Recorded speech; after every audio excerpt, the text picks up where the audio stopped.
სასამართლოს გადაწყვეტილება ცნობილია თაღლითურ სქემაში ბრალდებული საფეხბურთო მსაჯები მოსამართლემ წინასწარ პატიმრობაში დატოვა. შესაძლოა გამოძიების პროცესში კვალი უკვე ფედერაციის თანამშრომლებამდე და ფეხბურთელებამდეც კი მივიდეს. მანამდე კი მთელი სამსაჯო განყოფილების ხელმძღვანელები თანამდებობებს ტოვებენ. გაშიფრული სქემის ახალი დეტალები და ერთ-ერთი საფეხბურთო მატჩი, რომელიც უკანონო გარიგებაში ფიგურირებს, ნახეთ ნიკა მოლოდინაშვილის რეპორტაჟი.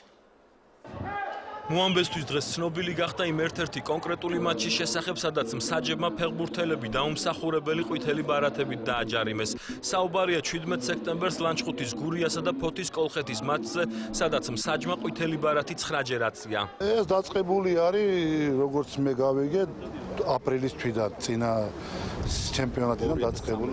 2013 წლის ჩემპიონატი აპრილის თვიდან არის დაწყებული. მაგრამ უშუალოდ თავდება ახლა 23-ში თუ 24-ში ჩემი შვილის დაკავებით თავდება და მე დანარჩენი არაფერი არ ვიცი.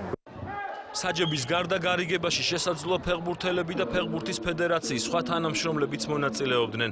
ასეთი განცხადება პროკურორმა დღეს ბრალდების სიტყვით წარმოთქმის დროს გააკეთა. ამავდროულად საფუძველი დასაკეთებია საქართველოს ფეხბურთის ფედერაციის თანამშრომლები, რომლებიც გამოძიებით გამოვლენილი ტექნიკურ ჩასწრებულ მატჩებზე აზრსებული იყვნენ მატჩის განხილველების კომისიები. ბრალდების მხარის ინფორმაციით დაკავებული მსაჯების გირაოს სანაცვლოდ გათავისუფლება ხელს შეუშლიდა გამოძიებას, რადგან პროკურატურას ეჭვი აქვს, რომ შესაძლოა გარიგებაში ფეხბურთის ფედერაციის სხვა თანამშრომლებიც მონაწილეობდნენ. კონკრეტულად კი პროკურატურა იმ კომისრების დაკითხვას გეგმავს, რომლებიც მატჩებს დამკვირვებლის სტატუსით სწორედ დარღვევების აღმოჩენის მიზნით ესწრებიან.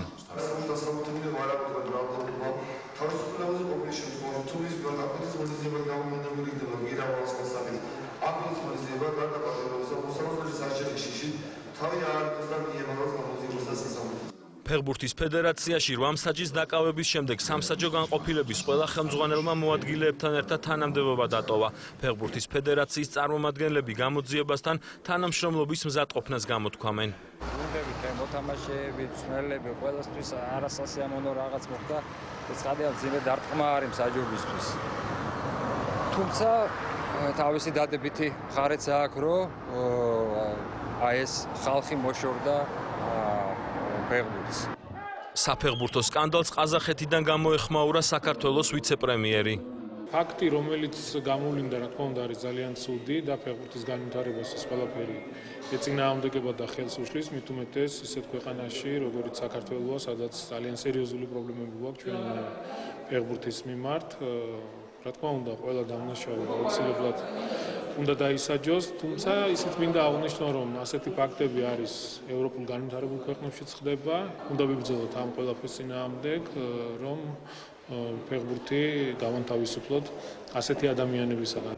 შინაგან საქმეთა სამინისტროს თანამშრომლებმა მსაჯები 2 დღის წინ დააკავეს. გამოძიების ინფორმაციით ისინი მოქალაქეებთან გარკვეული თანხის სანაცვლოდ გარიგებაში შედიოდნენ და თამაშებზე ყვითელ და წითელ ბარათებს მათთან შეთანხმებით წევდნენ. გარიგების შემდეგ ფსონებს აზიურ ტოტალიზატორებში დებდნენ, მოგებულ თანხებს კი მსაჯებს უნაწილებდნენ.